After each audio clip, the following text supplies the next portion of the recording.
శ్రీ సాయినాథాయ నమః. శ్రీ సాయి సచ్చరిత్రం 18-19 అధ్యాయం. హేమట్ పంతులు బాబా ఎట్లు ఆమోదించి ఆశీర్వదించారు. సాటే గారి కథ, దేశ్ముఖ్ గారి భార్య కథ, సద్విచారములను ప్రోత్సహించి సాక్షాత్కారములకు దారి చూపుట, ఉపదేశములో వైవిధ్యము, నిందగూర్చి బోధ, కష్టములకు కూలి. గత 2 అధ్యాయములలో బ్రహ్మజ్ఞానమును అభిలషించి ఒక ధనికుని బాబా ఎట్లు ఆదరించను హేమట్ పంత్ వర్ణించాను. రాబో 2 అధ్యాయములలో హేమట్ పంతును బాబా ఎట్లు ఆమోదించి ఆశీర్వదించును, బాబా ఎట్లు తమ భక్తులలో మంచి ఆలోచనలు ప్రేరేపించి మోక్షమునకు మార్గము చూపుచుండెను, ఆత్మోన్నతి గూర్చి, పరనిందా వాక్యముల గూర్చి, ఇతరుల కష్టములకు ఇవ్వవలసిన ప్రతిఫలమును గూర్చి బాబా వారి ప్రబోధములెట్టివో వర్ణింతుము. ప్రస్తావన: సద్గురు మొట్టమొదట తన శిష్యుల యోగ్యతను కనిపెట్టి వారి మనస్సు కలత చెందకుండా తగిన బోధ చేసి తుదకు వారి లక్ష్యమైన ఆత్మసాక్షాత్కారమునకు దారి చూపునన్న విషయము అందరికీ తెలిసినదే. ఈ విషయములో సద్గురువు బోధించిన దానిని ఇతరులకు వెల్లడి చేయరాదని కొందరనిదరు. అట్లు గురువు బోధించిన దానిని వెల్లడి చేసినచో ఆ బోధలు నిష్ప్రయోజనములగునని వారి ఆలోచన. ఇది సరి అయినది కాదు. సద్గురువు వర్షాకాలపు మేఘము వంటివారు. వారు తమ అమృతతుల్యములైన బోధనలను పుష్కలముగా విశాల ప్రదేశములందు కురిపించెదరు. వానిని మనం అనుభవించి హృదయమునకు తృప్తికరముగా జీర్ణించుకుని పిమ్మట నిస్సంకోచముగా ఇతరుల మేలు కొరకు వెల్లడి చేయవలెను. ఇది వారు మన జాగ్రత్తావస్థలోనే కాక స్వప్నావస్థలో కూడా తెలియజేయ విషయములకు వర్తించను. తన స్వప్నమందుగలిన రామరక్షా స్తోత్రమును బుధ కౌశిక ఋషి ప్రచురించిన ఉదాహరణము నిచ్చట స్మరించవలను. ప్రేమగల తల్లి గుణమిచ్చు చేదైన ఔషధములను బిడ్డ మేలు కొరకే బలవంతముగా గొంతులోనికి త్రోయినట్లు ఆధ్యాత్మిక విషయములను బాబా తన భక్తులకు బోధించువారు. వారి మార్గము రహస్యమైనది కాదు, అది బహిరంగమైనది. వారి బోధలను అనుసరించిన భక్తుల ధ్యేయము నెరవేరడిది. సాయిబాబా వంటి సద్గురువులు మన జ్ఞాననేత్రములను తెరిపించి ఆత్మ యొక్క దైవీ సౌందర్యములను చూపి మన కోరికలను నెరవేర్చెదరు. ఇది జరిగిన పిమ్మట మన ఇంద్రియ విషయవాంఛలు నిష్క్రమించి వివేక వైరాగ్యములను జంట ఫలములు చేతికి వచ్చను. నిద్రలో కూడా ఆత్మజ్ఞానము మొలకెత్తును. సద్గురువుల సహవాసము చేసి వారిని సేవించి వారి ప్రేమను పొందినచో ఇదంతయు మనకు లభించును. భక్తుల కోరికలు నెరవేర్చు భగవంతుడు మనకు తోడ్పడి మన కష్టములను బాధలను తొలగించి మనలను సంతోషపెట్టును. ఈ అభివృద్ధి పూర్తిగా సద్గురుని సహాయము వలననే జరుగును. సద్గురువును భగవంతుని వలె కొలువవలను.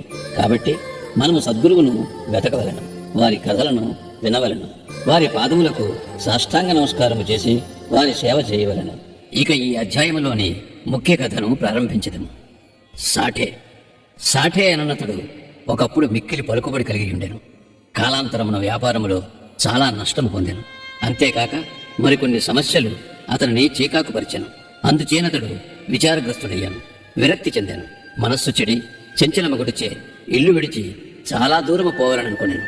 మానవుడు సాధారణముగా భగవంతుని గూర్చి చింతించడు గాని కష్టములు, నష్టములు, దుఃఖములు చుట్టుకొనినప్పుడు భగవంతుని ధ్యానము చేసి విముక్తి పొందుటకు ప్రార్థించను. వాని పాపకర్మలు ముగియ వేళకు భగవంతుడు వానికొక యోగీశ్వరునితో కలుసుకొనుట సంభవింపచేయును. వారు తగిన సలహానిచ్చి వారి క్షేమమును చూచెదరు.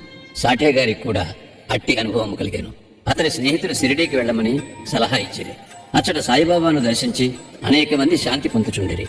వారి కోరికలు కూడా నెరవేరుచుండెను. సాఠే గారికి ఇది నచ్చను. వెంటనే 1917వ సంవత్సరంలో షిరిడీకి వచ్చాను. అచ్చట శాశ్వత బ్రహ్మవలే స్వయం ప్రకాశుడై నిర్మలుడు శుద్ధ స్వరూపుడునగు సాయిబాబాను చూచిన వెంటనే అతనికి మనశ్చాంచల్యము తగ్గిపోయి శాంతి కలిగాను. వాని పూర్వజన్మ పుణ్యము వలన బాబా యొక్క పవిత్రమైన పాఠశాల లభించాను. అతడు గొప్ప మనోబలం గలవాడుకుటచే వెంటనే గురుచరిత్రము పారాయణము మొదలుపెట్టాను. 7 రోజులలో చరిత్ర చదువుట పూర్తి కాగానే బాబా ఆనాడు రాత్రి అతనికి ఒక దృష్టాంతమును చూపాను. అది ఇట్లుండెను. బాబా గురుచరిత్రము చేతిలో పట్టుకుని దానిలోని విషయములను ఎదుట కూర్చున్న సాఠేకు బోధించుచున్నట్లు అతను దానిని శ్రద్ధగా వినుచున్నట్లు చూపాను. సాఠే నిద్ర నుంచి లేచిన వెంటనే కలను జ్ఞాపకం ఉంచుకున్నాను. మిగులు సంతోషించాను. అజ్ఞానమనే నిద్రలో గుర్రు పెట్టి నిద్రపోవచ్చున్న తన వంటి వారిని లేపి గురు చరితామృతమును రుచి చూపుట బాబా యొక్క దయార్థ హృదయమే కదా అనుకునేను. ఆ మరుసటి దినము ఆ దృశ్యమును కాకా సాహెబ్ దీక్షితుకు తెలియజేసి దాని భావం ఏమైయుండునో సాయిబాబాను అడిగి తెలుసుకునమనెను. 1 సప్తాహము చాలునో లేక ఇంకొక సప్తాహము పారాయణము చేయవలనో కనుగొనమనెను. కాకా సాహెబ్ సమయము చూచి బాబాను ఇట్లడిగాను. ఓ దేవా, ఈ దృశ్యము వలన సాఠేకు ఏమని చెప్ప నిశ్చయించితివి? అతడు ఊరుకొనవలనా లేక ఇంకొక సప్తాహము పారాయణము చేయవలనా? అతడు అమాయక భక్తుడు. అతని కోరిక నెరవేరవలను, అతనికి దృష్టాంతమును బోధించవలను, వానిని ఆశీర్వదింపుడు అనెను. అందుకు బాబా, అతడు గురు చరిత్రం ఇంకొక సప్తాహము పారాయణ చేయవలను, ఆ గ్రంథమునే జాగ్రత్తగా పఠించినచో అతడు పావనుడుగును, మేలు పొందగలడు. భగవంతుడు ప్రీతి చెంది వానిని ప్రపంచ బంధముల నుండి తప్పించును అనెను. ఆ సమయమున హేమాడ్ పంత్ అచ్చట ఉండి బాబా కాళ్ళు నొత్తుచుండెను. బాబా పలుకులు విని అతడు తన మనస్సులో ఇట్లనుకొనెను, సాటే ఒక వారమే పారాయణ చేసి ఫలితమును పొందినా? నేను 40 సంవత్సరముల నుంచి పారాయణ చేయుచున్నాను, కానీ నాకు ఫలితం లేదు కదా. అతడిక్కడ 7 దినములు మాత్రమే నివసించాను, నేను 7 సంవత్సరముల నుంచి ఉన్నాను. నా ప్రయత్నములు నిష్ఫలమా ఏమి? శాతకపక్షి మేఘము నుంచి పడు నీటి బిందువునికై కనిపెట్టుకుని ఉన్నట్లు నేను కూడా బాబా తమ దయామృతమును నాపై వర్షించదరని, వారి బోధనలచే నన్ను ఆశీర్వదించదరని కనిపెట్టుకుని ఉన్నాను. ఈ ఆలోచన వాని మనస్సులో మెదిలిన వెంటనే బాబా దానిని గ్రహించాను. భక్తుల మనస్సులలో నుండి ఆలోచనలన్నీ బాబా గ్రహించడివారు. అంతేకాక చెడ్డ ఆలోచనలను అణచుచు మంచి ఆలోచనలను ప్రోత్సహించువారు. హేమాడ్ పంత్ మనస్సును కనిపెట్టి బాబా వారిని వెంటనే లేపి శ్యామ వద్దకు పోయి అతని వద్ద 15 రూపాయలు దక్షిణ తీసుకుని అతనితో కొంతసేపు మాట్లాడిన పిమ్మట రమ్మనేను. బాబా మనస్సున కారుణ్యోదయమయ్యను. కాన వారిట్లా ఆజ్ఞాపించిరి. బాబా ఆజ్ఞను జవదాటగల వారెవరు? హేమాడ్ పంత్ వెంటనే మసీదు విడిచి శ్యామ గృహమునకు పోయాను. అప్పుడే అతడు స్నానము చేసి దోవది కట్టుకొని చుండెను. అతడు బయటకు వచ్చి హేమాడ్ పంతునిట్లడిగాను, మధ్యాహ్న హారతి సమయమందు మీరిక్కడ ఎలగన్నారు? మీరు మసీదు నుండి వచ్చిచున్నట్లున్నది, మీరేలా చికాకుతో చంచలముగనున్నారు? మీరొంటరిగా వచ్చినారేలా? కొంతసేపు కూర్చొని విశ్రాంతి చెందుడు, నా పూజను ముగించుకుని వచ్చేదను. ఈలోగా తాంబూలము వేసుకున్నాడు. పిమ్మట ఆనందముగా కొంతసేపు కూర్చొని మాట్లాడుకునేదేమో. ఇట్లనుచు అతడు లోనికి పోయాను. హేమాడ్ పంత్ ముందర వసారాలో కూర్చొనెను. కిటికీలో ఏకనాథ భాగవతమును ప్రసిద్ధ మరాఠీ గ్రంథముండెను. ఇది భాగవతంలోని ఏకాదశ స్కంధమునకు ఏకనాథుడు రాసిన వ్యాఖ్యానము.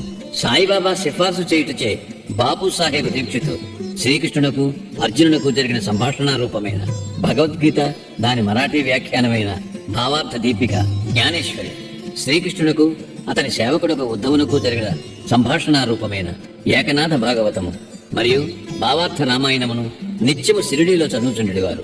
భక్తులు వచ్చి బాబాను ఏదైనా ప్రశ్నలు వేసినప్పుడు బాబా కొంతవరకు జవాబిచ్చి అటుపైన వారిని ఆ గ్రంథముల పారాయణమును వినుమని పంపుచుండెను. ఈ గ్రంథములే భాగవత ధర్మములోని ముఖ్య గ్రంథములు. భక్తులు బాబా ఆజ్ఞానుసారము ఆ సత్సంగములకు పోయి ఆ గ్రంథములు వినినప్పుడు వారి ప్రశ్నలకు సంతృప్తికరమైన సమాధానములు లభించుచుండెను.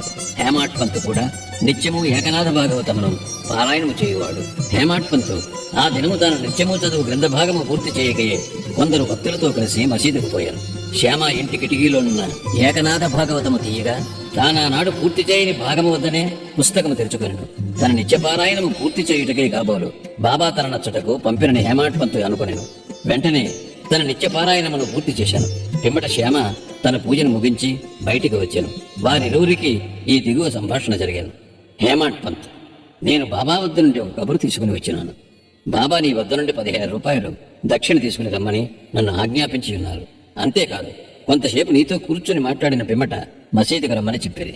శ్యామ ఆశ్చర్యముతో, నా వద్ద డబ్బు లేదు, నా 15 సాష్టాంగ నమస్కారములు పైకములకు బదులుగా బాబాకు సమర్పింపు. హేమాడ్ పంత్, సరే, నీ నమస్కారం ఆమోదించబడెను. మనము కూర్చొని కొంతసేపు మాట్లాడుకునేదేము. మన పాపములను నశింపచేయనట్టి బాబా లీలలను కథలను చెప్పము. శ్యామ, అయితే కొంతసేపు కూర్చును. ఈ బాబా లీలలు మిక్కిలి ఆశ్చర్యకరమైనవని నీకు ఇదివరకే తెలియను. నేను పల్లెటూరి వాడను, నీవా చదువుకున్న పట్టణవాసివి.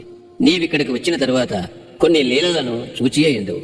వానిని నీ ముందు నేనెట్లు వర్ణించగలను? సరే, ఈ తమలపాకులు వక్క సున్నము తీసుకుని తాంబూలము వేసుకును. నేను లోపలికి పోయి దుస్తులు ధరించి వచ్చేదను.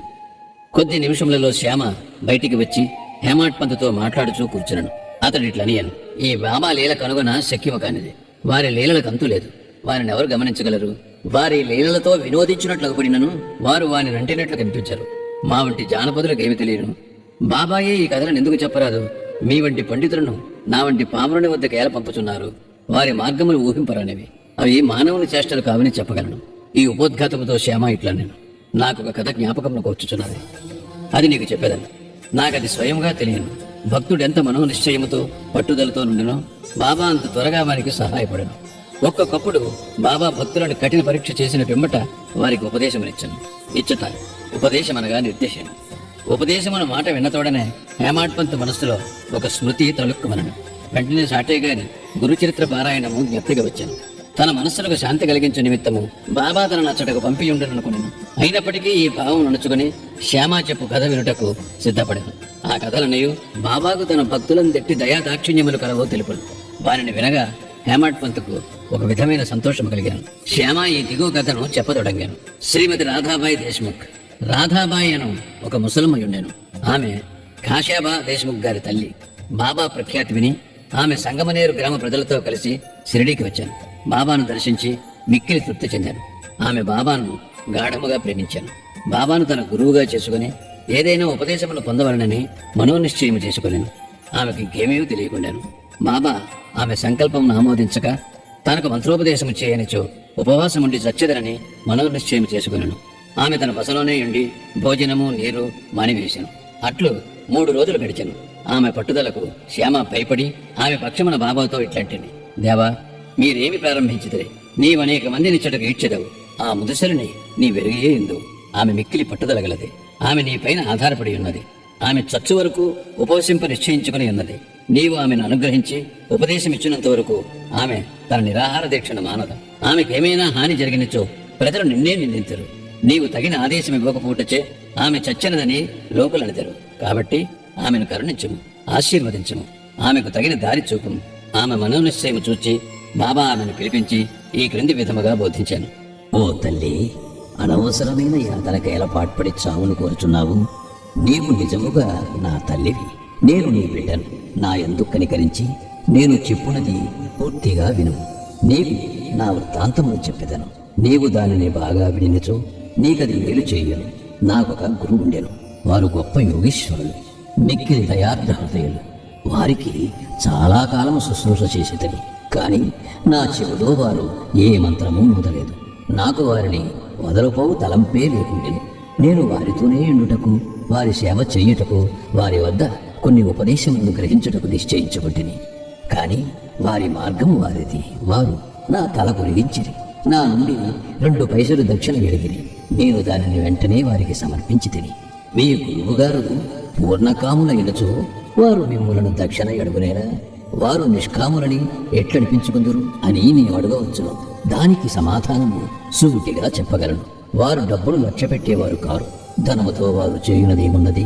వారు కోరిన 2 కాసులలో ఒకటి నిష్ఠ, రెండవది సంతోష స్థైర్యములతో కూడిన ఓరిమి. నేనీ రెంటినీ వారికి అర్పించి తిని వారు ప్రసన్నులైది. నా గురువును అట్లు 12 సంవత్సరములు సేవించి తిని వారే నన్ను పెంచి పోషించిరి. భోజనములకు గాని వస్త్రములకు గాని నాకు లోటు లేకుండెను. వారు పరిపూర్ణుడు. వారు ప్రేమావతారమని చెప్పవచ్చును. ఆ ప్రేమను నేనిట్లు వర్ణించగలను. వారు నన్ను మిక్కిలి ప్రేమించేవారు. ఆ విధమైన గురువే ఉండరు. నిరంతర ధ్యానములో ఉన్న వారిని తదేకముగా చూచుచుండేవాడను. మేమిద్దరము ఆనందములో మునిగడివారము. రాత్రింబవళ్ళు నిద్రాహారములో లేక నేను వారి వైపు దృష్టిని నిగడ్చి తిని వారిని చూడనిచో నాకు శాంతి లేకుండెను. వారి ధ్యానం, వారి సేవ తప్ప నాకింకొకటి లేకుండెను. వారే నా ఆశ్రయం. నా మనస్సు ఎల్లప్పుడూ వారి ఎందే నాటుకొని ఉండేది. ఇదియే వారడిగిన దక్షిణలో 1 పైసా. సబూరి అన్నది 2వ పైసా. నేను మిక్కిలి సంతోషముతో చాలా కాలం కనిపెట్టుకుని వారి సేవ చేసి తిని, ఈ ప్రపంచమనే సాగరమును సబూరి అను వాడ నిన్ను సురక్షితముగా దాటించును. సబూరి అన్నది అత్యంత ఉత్తమ లక్షణము. అది పాపములన్నిటినీ తొలగించును, కష్టములను పారద్రోలును, అనేక విధముల అవాంతరములను తొలగించి భయమును పారద్రోలును, తుదకు జయమును కలుగజేయును. సబూరి అన్నది సుగుణములకు గని మంచి ఆలోచనకు తోడు వంటిది. నిష్ఠ, సబూరి అనునవి అన్యోన్యమైన అక్కచెల్లంట్ర వంటివి. నా గురువు నా నుండి ఇతరమేమీ ఆశించి ఉండలేదు. వారు నన్ను ఉపేక్షింపక సర్వకాల సర్వావస్థలయందు కాపాడుచుండెడివారు. నేను వారితో కలిసి ఉండెడివాడను. ఒక్కొక్కప్పుడు వారిని విడిచి ఉండినను వారి ప్రేమకు ఎన్నడూనూ లోటు కలుగలేదు. వారు తమ దృష్టి చేతనే నన్ను కాపాడుచుండెడివారు. తాబేలు తన పిల్లలను కేవలము తన దృష్టితో పెంచునట్లు నన్ను కూడా మా గురువు తమ దృష్టితో పోషించుచుండెడివారు. తల్లి తాబేలు 1 ఒడ్డున ఉండును, బిడ్డ తాబేలు 2వ ఒడ్డున ఉండును. తల్లి తాబేలు పిల్ల తాబేలుకు ఆహారము పెట్టుట గాని పాలిచ్చుట గాని చేయదు. తల్లి తన పిల్లలపై తన దృష్టిని పోనిచ్చును. పిల్లలెదిగి పెద్దవి అగును. అటులనే మా గురువు కూడా తమ దృష్టిని నా యందు నిలిపి నన్ను ప్రేమతో కాపాడిరి. ఓ తల్లి, నా గురువు నాకు మంత్రమేమీ ఉపదేశించలేదు. అటువంటప్పుడు నేను నీ చెవిలో మంత్రమెట్లు ఊదగలను? గురువు యొక్క ప్రేమమయమైన తావేలు చూపే మనకు సంతోషమునిచ్చునని జ్ఞాపకం ఉంచుకొనుము. మంత్రము గాని ఉపదేశము గాని ఎవరి వద్ద నుండి గాని పొందుటకు యత్నించకము. నీ ఆలోచనలు, నీవు చేయు పనులు నా కొరకే వినియోగించుము. నీవు తప్పక పరమార్థమును పొందెదవు. నా వైపు సంపూర్ణ హృదయముతో చూడుము. నేను నీ వైపు అట్లనే చూచెదను. ఈ మసీదులో కూర్చుని నేను నిజమునే చెప్పెదను. నిజము తప్ప మరి ఏమీయూ మాట్లాడను. ఏ సాధనలు గాని 6 శాస్త్రములలో ప్రావీణ్యము గాని అవసరము లేదు. నీ గురువునందు ప్రేమ విశ్వాసములనుంచుము. గురువే సర్వమును చేయువాడనియు కర్తయనియు పూర్తిగా నమ్ముము. ఎవరైతే గురువు యొక్క మహిమను గొప్పతనమును గ్రహించెదరో, ఎవరైతే గురుని బ్రహ్మ విష్ణు మహేశ్వర స్వరూపుడిని ఎంచెదరో వారే ధన్యుడు. ఈ ప్రకారముగా ఉపదేశించి బాబా ఆ ముసలమ్మను ఒప్పించాను. ఆమె బాబాకు నమస్కరించి ఉపవాసమును వదులుకునేను. ఈ కథను జాగ్రత్తగాను శ్రద్ధగాను విని దాని ప్రాముఖ్యమును సందర్భమును గుర్తించి హేమాడ్ పంతు మిక్కిలి ఆశ్చర్యపడెను. ఈ ఆశ్చర్యకరమైన బాబా లీలను చూచి అతను ఆపాదమస్తకము పులకరించాను. సంతోషముతో నుప్పొంగాను. గొంతుగా ఆరిపోయాను. ఒక్క మాటైనా మాట్లాడటకు చేత కాకుండెను. శ్యామ అతనిని ఈ స్థితిలో చూచి, ఏమి జరిగినది? ఎలా ఊరుకున్నావు? అట్టి బాబా లీలలు నీకెన్ని వర్ణింపవలను అని అడిగాను. అదే సమయమందు మసీదులో గంట మ్రోగాను. మధ్యాహ్న హారతి పూజ ప్రారంభమయ్యారని గ్రహించిరి. కనుక శ్యామ, హేమండ్ పంతులిద్దరూ మసీదుకు త్వరగా పోయేది. బాపూసాహెబ్ జోగు అప్పుడే హారతి ప్రారంభించాను. స్త్రీలు మసీదు నిండిరి. దిగువ ఖాళీ జాగాలో పురుషులు నిండిరి. అందరూ బాజా భజంత్రీలతో ఒకే వరుసతో హారతి పాడుచుండిరి. బాబాకు కుడివైపు శ్యామ, ముందర హేమండ్ పంతు కూర్చున్నది. వారిని చూచి బాబా హేమండ్ పంతును శ్యామ ఇచ్చిన దక్షిణ ఇమ్మనని, శ్యామ రూపాయలకు బదులు నమస్కారములు ఇచ్చిననియు, శ్యామ ప్రత్యక్షముగా గలడు గనుక అడగవచ్చునని బాబా ఇట్లనని. సరే, మీరిద్దరూ కొంతసేపు మాట్లాడుకుంటారా? అట్లయినచో మీరేమి మాట్లాడుకునేనారో చెప్పు. గంటల చప్పుడును, మధ్యల శబ్దమును, పాటల ధ్వనిని లెక్కింపక హేమాడ్ పంతు బాబాకు జరిగినదంతయు చెప్పుటకు ఆతురతపడెను. తాము ముచ్చటించినదంతయు తనకు చాలా ఆనందము కలుగజేసినదనియు, ముఖ్యముగా ముసలమ్మ కథ మిక్కిలి ఆశ్చర్యము కలుగజేసినదనియు, దానిని విని బాబా లీలలు అగోచరములని తెలుసుకొట్టిననియు, ఆ కథ రూపముతో తన్ను బాబా ఆశీర్వదించరని హేమాడ్ పంతు చెప్పాను. అప్పుడు బాబా, కథ చాలా అద్భుతమైనది. నీవిటిలో ఆనందించితివి? నాకు ఆ విషయమై వివరములన్నీ చెప్పు. అప్పుడు హేమాడ్ పంత్ తానింతకు ముందు విన్న కథను పూర్తిగా బాబాకు వినిపించి, అది తన మనమునందు శాశ్వత ప్రభావమును కలిగించినదని చెప్పాను. ఇది విని బాబా మిగుల సంతసించాను. ఆ కథ నీకు నచ్చినదా? దాని ప్రాముఖ్యమును నీవు గుర్తించితివా అని బాబా హేమాడ్ పంతును అడిగాను. అవును బాబా, నా మనశ్చాంచల్యము నిష్క్రమించినది. నాకు నిజమైన శాంతి, విశ్రాంతి కలిగినది. సత్యమార్గమును కనుగొనగలిగితిని అని హేమాడ్ పంతు బదులిచ్చాను. బాబా ఇట్లు చెప్పాను, నా పద్ధతి మిక్కిలి విశిష్టమైనది. ఈ ఒక్క కథను జ్ఞప్తి ఎందుంచుకున్నాము. అది మిక్కిలి ఉపయోగించును. ఆత్మ సాక్షాత్కారమునకు ధ్యానము అవసరం. దానిని అలవరచుకున్నచో వృత్తులన్నీ శాంతించును. కోరికలన్నీ విడిచి నిష్కామివై నీవు సమస్త జీవరాశి యందు గల భగవంతుని ధ్యానింపు. మనస్సు ఏకాగ్రమైనచో లక్ష్యం నెరవేరును. సదా నా నిరాకార స్వభావము ధ్యానింపు. అదే జ్ఞానస్వరూపము, చైతన్యము, ఆనందము. మీరిది చేయలేనిచో రాత్రింబగళ్ళు మీరు చూచుచున్న నా ఈ ఆకారమును ధ్యానింపుడు. అట్లు కొన్నాళ్లు చేయగా మీ వృత్తులు కేంద్రీకృతముకొని ధ్యాత, ధ్యానము, ధ్యేయము అని మూడింటికి గల భేదముపోయి ధ్యానించువాడు చైతన్యముతో ఐక్యమై బ్రహ్మముతో అభిన్నమగును. తల్లి తాబేలు నదికి ఒక ఒడ్డున ఉండును, దాని పిల్లలు ఇంకొక ఒడ్డున ఉండును. తల్లి వానికి పాలిచుట కాని పొదుపుకొనుట కాని చెయ్యదు. దాని చూపు మాత్రమే వానికి జీవశక్తినిచ్చుచున్నది. చిన్న తాబేళ్లు ఏమీ చెయ్యక తల్లిని జ్ఞాపకం ఉంచుకుని, తల్లి తాబేలు చూపు చిన్నవారికి అమృతధార వలె పనిచేయను. అదే వాని బ్రతుకునకు, సంతోషమునకు ఆధారం. గురువుకు శిష్యునకు గల సంబంధం కూడా ఇట్టిదే. బాబా ఈ మాటలు పూర్తి చేసేసరికి హారతి పూర్తయ్యాను. అందరూ శ్రీ సచ్చిదానంద సద్గురు సాయినాథ్ మహారాజుకి జై అని జై జయధ్వానములు చేశారు. ఓ ప్రియ పాఠకులారా, ఈ సమయమందు మనము కూడా మసీదులోని జనసమూహముతో కలిసి ఉన్నట్లు భావించి మనం కూడా ఆ జై జై ధ్వనులలో పాల్గొందాము. హారతి పూర్తి కాగానే ప్రసాదము పంచిపెట్టిరి. బాబాకు నమస్కరించి బాపుసాహెబ్ జోగ్ బాబా చేతిలో కలకండ ముక్కను పెట్టాను. బాబా దానినంతను హేమట్ పంత్ చేతిలో పెట్టి ఇట్లనెను, ఈ కథను నీవు మనసుకు పట్టించుకుని జ్ఞప్తి అంతుంచుకునినచో నీ స్థితి కలకండ వలె తీయగా నుండెను. నీ కోరికలన్నీ నెరవేరును. నీవు సుఖముగా నుండువు. హేమట్ పంత్ బాబాకు సాష్టాంగ నమస్కారం చేసి ఇట్లు ఎల్లప్పుడూ నన్ను అనుగ్రహించము, ఆశీర్వదించము, కాపాడము అని ప్రార్థించాను. అందుకు బాబా ఇట్లు జవాబిచ్చాను, ఈ కథను వినుము, దీనిని మరణము చేయుము, నిధిధ్యాసనము చేయుము. అట్లయినచో నీవు భగవంతుని ఎల్లప్పుడూ జ్ఞప్తి అందించుకొని ధ్యానించదవు. భగవంతుడు నీ ముందర ప్రత్యక్షమగును. ఓ ప్రియమైన చదువులారా, అప్పుడు హేమట్ పంత్కు కలకండ ప్రసాదము దొరికెను. ఇప్పుడు మనము ఈ కథైనే కలకండ ప్రసాదము పొందేదము. దానిని హృదయపూరితముగా సేవించి ధ్యానించి మనస్సును నిలిపెదము. అట్లు బాబా కృపచే బలముగాను సంతోషముగాను ఉండేదము. తథాస్తు. 19వ అధ్యాయము చివర హేమట్ పంత్ కొన్ని ఇతర విషయములను చెప్పి ఉన్నారు. అవి ఈ దిగువ పొందుపరిచితమే. మన ప్రవర్తన గూర్చి బాబా ఉపదేశం. ఈ దిగువ చెప్పిన బాబా పలుకులు సాధారణమైనవి అయినప్పటికీ అమూల్యములు. వారిని మనస్సునందుంచుకుని అట్లే చేసినచో అవి మనకు మేలు చేయును. ఏదైనా సంబంధం ఉండనిదే ఒకరు ఇంకొకరి వద్దకు పోరు. ఎవరు గాని ఎట్టి జంతువు గాని నీ వద్దకు వచ్చినచో నిర్దాక్షిణ్యముగా వానిని తరిమివేయకుము. వానిని సాదరముగా చూడుము. దాహము గల వారికి నీరిచ్చినచో, ఆకలితో ఉన్నవారికి అన్నము పెట్టినచో, బట్టలు లేని వారికి బట్టలిచ్చినచో, నీ ఇంటి వసారా ఇతరులు కూర్చున్నటకు విశ్రాంతి తీసుకున్నటకు వినియోగించినచో నిశ్చయముగా భగవంతుడు మిక్కిలి ప్రీతి చెందును. ఎవరైనా ధన సహాయము కోరి నీ వద్దకు వచ్చినచో నీకిచ్చుట ఇష్టము లేకున్నా నీవు ఇవ్వనక్కరలేదు. కానీ వానిపై కుక్కవలే మొరగవద్దు. ఇతరులు నిన్నెంతగా నిందించినను నీవు కఠినముగా జవాబునివ్వకు.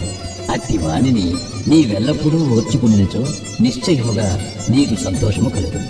ప్రపంచం తలకిందులైనప్పటికీ నీవు చెలించకుము.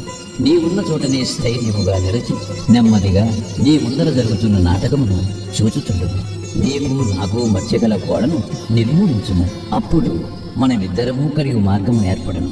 నాకు నీకు భేదము గలదనుటే భక్తుని గురువునకు దూరముగా నుంచుచున్నది. దానిని నశింపచేయనిచో మనకు ఐక్యత కలగదు. అల్లా మాలిక్ భగవంతుడే సర్వాధికారి. ఇతరులెవరు మనలను కాపాడువారు కారు. భగవంతుని మార్గము అసామాన్యము, మిక్కిలి విలువైనది, కనుగొన వీలులేనిది. వారి ఇచ్ఛానుసారమే మనము నడచెదము. మన కోరికలను వారు నెరవేర్చెదరు. మనకు దారి చూపెదరు. రుణానుబంధము చే మనమందరము కలిసితివి. ఒకరికొకరు తోడ్పడి ప్రేమించి సుఖముగాను సంతోషముగాను ఉందుముగాక. ఎవరైతే తమ జీవిత పరమావధిని పొందెదరో వారు అమరులై సుఖముగా నుండెదరు. తక్కిన వారందరూ పేరునకే ఊపిరి సరుపు వరకు మాత్రమే బ్రతికెదరు. సద్విచారములను ప్రోత్సహించి సాక్షాత్కారములకు దారి చూపుట. సాయిబాబా సద్విచారములను ఎట్లు ప్రోత్సహించుచుండెనో తెలుసుకునుట మిగులు ఆసక్తికరముగా నుండును. భక్తి ప్రేమలతో వారికి సర్వస్వ శరణాగతి చేసినచో వారు నీకెట్లు పదే పదే సహాయపడదరో తెలియను. ప్రక్క నుంచి లేవగానే నీకేమైనా మంచి ఆలోచన కలిగినా దానిని తరువాత పగలంతయు వృద్ధి చేసినచో నీ మేధాశక్తి వృద్ధి పొందును, నీ మనస్సు శాంతి పొందును.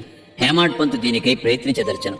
ఒక బుధవారం రాత్రి పండుకునేటప్పుడు ఇట్లనుకునేను, రేపు గురువారం శుభదినం, షిరిడీ పవిత్రమైన స్థలము కావున రేపటి దినమంతయు రామనామస్మరణతోనే కాలము గడిపెదను అని నిశ్చయించుకుని పరుండెను. ఆ మరుసటి దినము లేవగానే రామనామము ప్రయత్నము లేకుండా జ్ఞప్తికి వచ్చాను. అతడు మిక్కిలి సంతోషించాను. కాలకృత్యములు తీర్చుకుని పిమ్మట బాబాను చూచుటకు పువ్వులను తీసుకుని పోయాను. దీక్షితవాడ విడిచి బూటీవాడ దాటుచుండగా ఒక చక్కని పాట వినపడాను. ఔరంగాబాద్ నుంచి వచ్చిన వాడొకడు మసీదులో బాబా ముందర పాడుచుండాను. అది ఏకనాథ్ మహారాజు రచించిన గురు కృపాంజన పాయో మేరే భాయి అనున్నది. గురువు కృపయను అంజనము లభించెను. దాని మూలమున తన కళ్ళు తెరువబడిననియు దానిచే తాను శ్రీరాముని లోన బయట నిద్రావస్థలోను జాగ్రత్తావస్థలోను స్వప్నావస్థలోను అన్ని చోట్లను సూచితని చెప్పాడు పాట అయితే. అనేక పాటలుండగా బాబా భక్తుడుగా ఔరంగాబాద్ నివాసి ఈ పాట నేలపాడాను. ఇది సందర్భానుసారముగా బాబా చేసిన ఏర్పాటు కాదా? హేమట్ పంత్ ఆనాడంతయు రామనామస్మరణచే కాలము గడపనించినవాడు కావున అతని మనోనిశ్చయమును దృఢపరచుటకై బాబా ఈ పాటను పాడించియుండెను. రామనామస్మరణ ఫలితము గూర్చి మహాత్ములందరిది ఒకే భావం. అది భక్తుల కోరికలు నెరవేర్చి వారిని కష్టముల నుండి కాపాడును. ఉపదేశములో వైవిధ్యము, నిందగూర్చి బోధ. శ్రీ సాయి బోధనకు ప్రత్యేక స్థలము గాని ప్రత్యేక సమయము గాని అక్కర్లేదు. సందర్భావసరములను బట్టి వారి ప్రబోధము నిరంతరము జరుగుచుండెను. ఒకనాడు ఒక భక్తుడు ఇంకొక భక్తుని గూర్చి పరోక్షముగా ఇతరుల ముందు నిందించుచుండెను. ఒప్పులు విడిచి భక్త సోదరుడు చేసిన తప్పులనే ఎన్నుచుండెను. మిక్కిలి హీనమైన అతని దూషణలు విన్నవారు విసిగిరు. అనవసరముగా ఇతరులను నిందించుటచే అసూయ, దురభిప్రాయము మొదలుగునవి కలుగును. యోగులు నిందలను ఇంకొక విధముగా భావించెదరు. మలినమును పోగొట్టుటకు అనేక మార్గములు కలవు. సబ్బుతో మాలిన్యమును కడుగవచ్చును. పరులను నిందించు వాని మార్గము వేరు. ఇతరుల మలినములను వాడు తన నాలుకతో శుభ్రపరచును. ఒక విధముగా వాడు నిందించు వానికి సేవ చేయుచున్నాడు. ఎట్లన వాని మలినమును వీడు తన నాలుకతో శుభ్రపరచుచున్నాడు. కావున తిట్టబడిన వాడు తిట్టిన వానికి కృతజ్ఞతలు తెలుపవలను. అట్లు పరనిందకు పాల్పడిన వారిని బాబా సరిదిద్దిన పద్ధతి విశిష్టమైనది. నిందించువాడు చేసిన అపరాధమును బాబా సర్వజ్ఞుడొకటిచే గ్రహించాను. మిట్ట మధ్యాహ్నం బాబా లెండి తోటకు పోవునప్పుడు వాడు బాబాను దర్శించాను. బాబా వానికి ఒక పందిని చూపి ఇట్లనెను, చూడుము, ఈ పంది అమేధ్యమును ఎంత రుచిగా తినుచున్నదో నీ స్వభావము కూడా అట్టిది. ఎంత ఆనందముగా నీ సాటి సోదరుని తిట్టుచున్నావు. ఎంతయో పుణ్యము చేయగా నీకీ మానవ జన్మ లభించినది. ఇట్లు చేసినచో శిరిడీ దర్శనము నీకు తోడ్పడునా? భక్తుడి నీతిని గ్రహించి వెంటనే పోయాను. ఈ విధముగా బాబా సమయము వచ్చినప్పుడెల్లా ఉపదేశించుచుండెడివారు. ఈ ఉపదేశములను మనస్సును దంచుకొని పాటించినచో ఆత్మ సాక్షాత్కారము దూరము కాదు. ఒక లోకోక్తి కలదు, నా దేవుడున్నచో నాకు మంచము పైన కూడా బువ్వ పుట్టును. అది భోజనము వస్త్రములను గురించి చెప్పినది. ఎవరైనా దీనిని ఆధ్యాత్మిక విషయమే నమ్ముకొని ఊరుకున్నచో చెడిపోయేదరు. ఆత్మ సాక్షాత్కారములకై సాధ్యమైనంత పాటుపడవలను. ఎంత కృషి చేసినా అంత మేలు. బాబా తాను సర్వాంతర్యామినని చెప్పేవారు. అన్నిటి యందు అనగా భూమి, గాలి, దేశము, ప్రపంచము, వెలుతురు, స్వర్గములందు వారు గలరు. ఆయన అనంతుడు. ఆ కనిపించడి 3.5 మూరల దేహమే బాబా అని అనుకున్న వారికి పాఠము చెప్పుటకే వారు ఈ రూపముతో అవతారమెత్తరి. బాబాకు సర్వస్వ శరణాగతి చేసి అహర్నిశలు వారినే ధ్యానించినచో చక్కెర, తీపి, కెరటములు, సముద్రము, కన్ను, కాంతి కలిసి ఉన్నట్లే శ్రీ సాయితో తదాత్మీయతను పొందెదరు. ఎవరైతే చావు పుట్టుకుల నుండి తప్పించుకున్నట్టుకు ప్రయత్నించెదరో వారు శాంతము, స్థిరమైన మనస్సుతో ధార్మిక జీవనము గడుపవలను. ఇతరుల మనస్సు బాధించినట్లు మాట్లాడరాదు. మేలునరించి పనులనే చేయుచుండవలను. తన కర్తవ్య కర్మలను ఆచరించుచు భగవంతునికి సర్వస్వ శరణాగతి చేయవలను. వాడు దేనికి భయపడనవసరం లేదు. ఎవరైతే భగవంతుని పూర్తిగా నమ్మెదరో, వారి లీలలను విని ఇతరులకు చెప్పెదరో, ఇతర విషయములేమియూ ఆలోచించరో వారు తప్పక ఆత్మ సాక్షాత్కారము పొందుదరు. అనేక మందికి బాబా తన నామమును జ్ఞప్తి అందించుకుని శరణు వేయమని, తానెవరు అనుదానిని తెలుసుకునగోరు వారికి శ్రవణమును మననమును చేయమని సలహా ఇచ్చేవారు. కొందరికి భగవన్నామమును జ్ఞప్తి అందించుకునమనివారు. కొందరికి తమ లీలలు వినుట, కొందరికి తమ పాదపూజ, కొందరికి ఆధ్యాత్మ రామాయణము, జ్ఞానేశ్వరి మొదలగు గ్రంథములు చదువుట, కొందరికి తమ పాదముల వద్ద కూర్చునుమనుట, కొందరిని ఖండోపా మందిరములకు పంపుట, కొందరికి విష్ణు సహస్రనామములు, కొందరికి చాందోగ్యోపనిషత్తు, భగవద్గీత పారాయణ చేయమని విధించుచుండెను. వారి ఉపదేశములకు పరిమితి లేదు, అడ్డు లేదు. కొందరికి స్వయముగా ఉపదేశమునిచ్చేవారు, కొందరికి స్వప్నములో నిచ్చేవారు. ఒక త్రాగుబోతుకు స్వప్నములో కనిపించి ఛాతీపైన కూర్చుని అదుముచు ఇక ఎన్నడూ త్రాగనని అతడు వాగ్దానము చేసిన పిమ్మట వదిలేరు. కొందరికి స్వప్నములో గురు బ్రహ్మాది మంత్రార్థములు బోధించిరి. ఒకడు హఠయోగము చేయుచుండగా దానిని మానుమన్నది. వారి మార్గములను చెప్పుట కలవి కాదు. ప్రపంచ విషయములలో తమ ఆచరణలే ఉదాహరణముగా బోధించువారు. అట్టి వానిలో ఒకటి పనికి తగిన ప్రతిఫలం. బాబా ఒకనాడు మిట్ట మధ్యాహ్నం రాధాకృష్ణమాయి ఇంటి సమీపమునకు వచ్చి నిచ్చెన తీసుకుని రమ్ము అనెను. ఒకడు పోయి దానిని తెచ్చి ఇంటికి చేరవేశాను. బాబా వామన్ గోండ్కర్ ఇంటి పైకప్పు ఎక్కి రాధాకృష్ణమాయి ఇంటి పైకప్పును దాటి ఇంకొక ప్రక్క దిగాను. బాబా అభిప్రాయమేమో ఎవరికీ తెలియలేదు. రాధాకృష్ణమాయి మలేరియా జ్వరముతో నుండెను. ఆమె జ్వరమును తొలగించుటకే బాబా ఇట్లు చేసి ఉండునని అనుకునేది. దిగిన వెంటనే నిచ్చెన తెచ్చిన వానికి బాబా 2 రూపాయలు ఇచ్చెను. నిచ్చెన తెచ్చినంత మాత్రమున వానికి 2 రూపాయలు ఎలా ఇవ్వగలనని బాబాను ఎవడో ధైర్యము చేసి ప్రశ్నించెను. ఒకరి కష్టము ఇంకొకరు ఉంచుకొనరాదు. కష్టపడి వాని కూలి సరిగాను దాతృత్వముతోనూ ధారాళముగా ఇవ్వగలనని బాబా చెప్పాను. బాబా సలహా ప్రకారము ప్రవర్తించినచో కూలివాడు సరిగా పని చేయను. పని చేయించేవాడు, పని చేసేవారిలో కూడా సుఖపడగలరు. సమ్మెలకు తావుండదు. మదుపు పెట్టువానికి, కష్టపడి కూలి చేయువాండ్రకు మనస్పర్ధలుండవు. 18, 19 అధ్యాయములు సంపూర్ణము. సద్గురు శ్రీ సాయినాథార్పణమస్తు. శుభం.